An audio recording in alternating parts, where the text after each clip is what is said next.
जय हिंद, नमस्कार। Met channel पर आपका बहुत बहुत स्वागत है।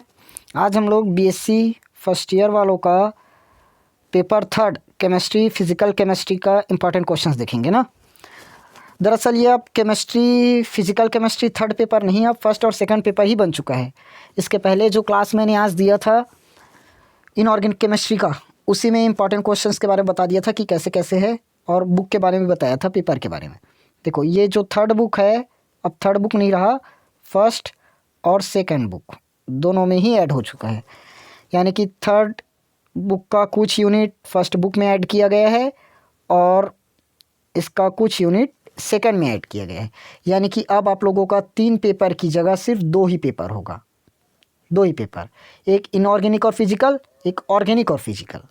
ठीक, लेकिन ये पूरा यूनिट अलग अलग बिखरा है। यानी कि कुछ यूनिट आपका फर्स्ट में गया है, अब मान लो सेकंड और फर्स्ट यूनिट आप लोगों का फर्स्ट बुक में गया है, 3 और 4 सेकंड पेपर में गया है। मैं इसको अलग नहीं कर पाया था, अभी एग्ज़ाम बहुत नज़दीक है और इसलिए ज़्यादा टाइम नहीं मिल पाया था, इसलिए मैं इसको अलग नहीं किया था, जिसके कारण से पूरा एक ही वीडियो में आप लोगों को पूरा थर्ड बुक ही प्रोवाइड किया जा रहा है। ठीक, नेक्स्ट ईयर अलग अलग हो जाएगा, तो आप लोग अपने बुक से मिला लेना कि कौन कौन सी यूनिट फर्स्ट बुक में गया है, कौन कौन सा यूनिट सेकंड बुक में गया है। उसके हिसाब से अपने गाइड या बुक में टिक लगा लेना और पढ़ लेना। ठीक, अलग अलग नहीं हो पाया था, लेकिन कर ज़रूर लेना कौन कौन सा यूनिट कौन से बुक में गया है, कौन से पेपर में गया है। ठीक, चलिए क्लास शुरू करते हैं। अपने दोस्तों के पास शेयर कर देना। चलिए, देखिए, फिज़िकल केमिस्ट्री मैथमेटिक्स वालों को उतना ज़्यादा दिक्कत नहीं करेगा। हो सकता है बॉटनी में आप लोगों को थोड़ा सा परेशानी हो, क्योंकि फिज़िकल में जितना क्वेश्चन मिलेगा मैथ्स वाले लगभग 11th 12th 10th में करके हैं, और 10th में तो इसको आप लोग भी पढ़ कर आए हो। देखो, ढाल और अंतःखंड निकालना है, ढाल या प्रवणता पढ़े हो ना क्लास 10th में, अगर याद हो तो, और 11th में तो आप लोग पढ़े ही हो मैथ्स वाले। देखो, ढाल कैसे निकलता है पता है ना, y को यहीं रख दो और ये 3 माइनस रूट 3x बन जाएगा। अब यहाँ से 9 को हटाओ, इसके बटे में 9 लगाओ और इसके बटे में 9 लगाओ। ठीक, इसके हिसाब से ये हमारा होता है प्रवणता और ये होता है अंतःखंड। प्रवणता ये निकल जाएगा माइनस का 3 बटे रूट 3, सॉरी रूट 3 है ना, रूट 3 बटे 9, इसको तोड़ोगे और काटाफीटी करोगे ना, और ये हमारा निकल जाएगा 3 एकम 3, 3 तिया 9 अंतःखंड। चलिए, कहाँ सोल्यूशन कराने बैठ गया। देखो, y is equal to root 3 sine x plus 3 cos x का मान π/6 पर अधिकतम होगा, ये बताना है। उसके बाद देख लीजिए, सदिश ए वेक्टर इतना दिया है, बी वेक्टर इतना दिया है, तो ए वेक्टर प्लस बी वेक्टर और ए वेक्टर माइनस बी वेक्टर परस्पर क्या है, लंबवत है, ये बताना है।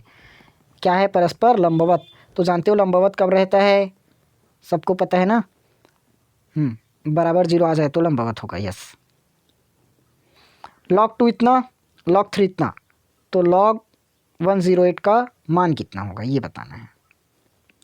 उसके बाद निम्नलिखित को हल करना है। देख लो, समाकलन दिया है dx डिवाइडेड बाय 1 माइनस में sine x, 1 minus sine x. समाकलन आप लोग पढ़ कर आए हो मैथ्स,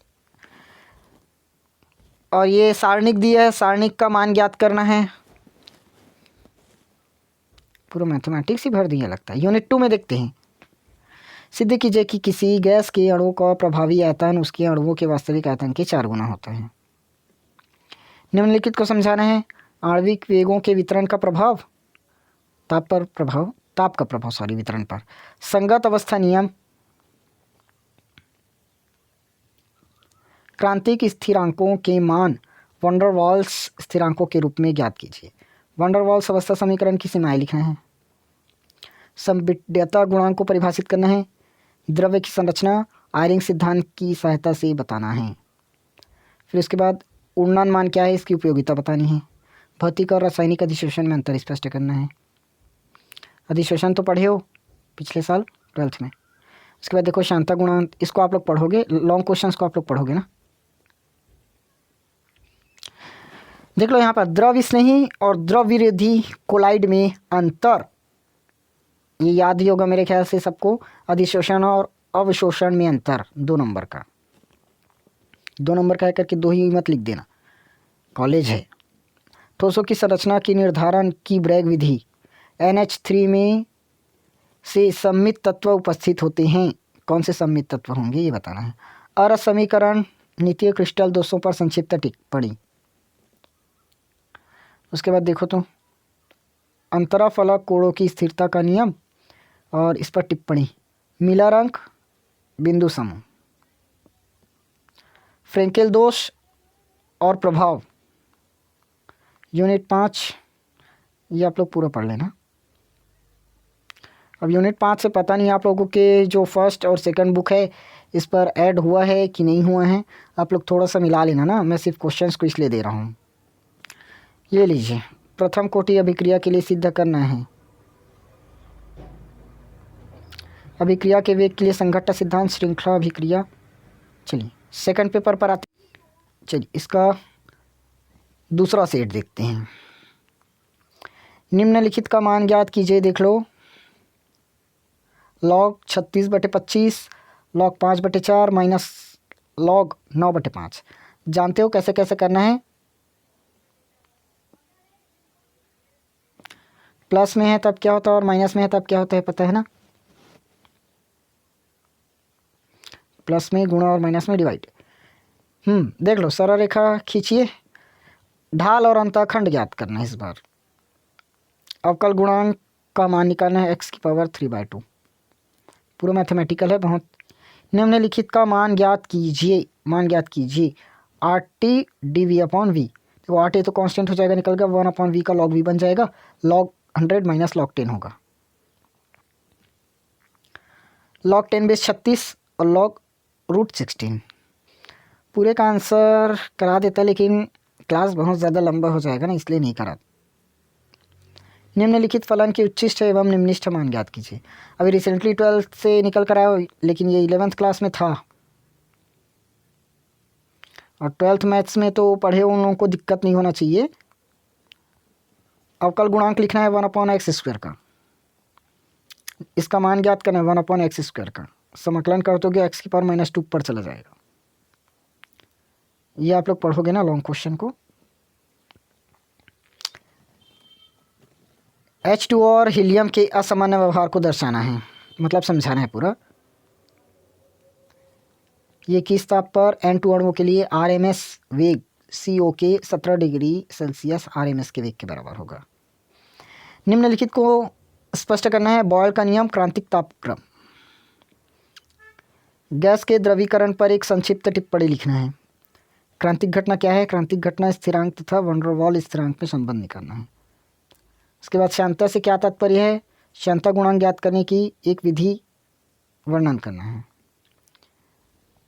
द्रव स्नेही और द्रव कोलाइड में अंतर। फ्रेंडली समतापी अधिशोषण की व्याख्या। अधिशोषण के लैंगम्यूर सिद्धांत की व्याख्या करनी है। रुकंदन बोलता हूँ, स्कंदन। हार्डी-सुलजे का नियम 12th में इम्पॉर्टेंट क्वेश्चन था। मिसेल क्या है, मिसेल का कोई एक उपयोग। ब्रैग समीकरण व्युत्पन्न करना है। 7 खंडी सेल ब्रेविस जालक टिप्पणी लिखना है। फ्रेंकेल और शॉटकी क्रिस्टल अपूर्णता को समझाना है। ठोस की संरचना, पाउडर विधि क्या है स्पष्ट करना है। सोडियम क्लोराइड क्रिस्टल के एकक सेल का नामांकित चित्र बनाना है। देखो NaCl का नामांकित चित्र N टाइप और P टाइप अर्धचालकों को उदाहरण सहित समझाना है। अभिक्रिया वेग पर ताप का क्या प्रभाव पड़ता है, आर्नियस समीकरण को स्पष्ट करना है। प्रथम कोटि अभिक्रिया के लिए दर नियतांक का व्यंजक निकालना है। प्रथम कोटि अभिक्रिया आधे घंटे में 50% पूर्ण होती है, तो इसके 80% पूर्ण होने में लगने वाला समय निकालना है। अभिक्रिया की कोटि क्या है। अभिक्रिया की कोटि ज्ञात करने के किन्हीं 2 विधियों का वर्णन करना है। अभिक्रिया दर के संक्रमण अवस्था सिद्धांत को समझाना है। जैव उत्प्रेरण के लक्षण लिखना है। ठीक, इस तरह से आप लोगों का 2 सेट इसमें कवर हुआ। चलिए इसका सेकंड सेट अब शायद ही आएगा ना, आप लोग पूरा तैयारी कर लेना अच्छे से अच्छे से एग्ज़ाम दिलाना। चलिए, क्लास अगर अच्छी लगी हो तो लाइक करना, अपने दोस्तों के पास शेयर करना और चैनल को सब्सक्राइब ज़रूर कर लेना। ऐसे इंपॉर्टेंट क्वेश्चंस और आप लोगों को इसी चैनल पर देखने को मिलेंगे।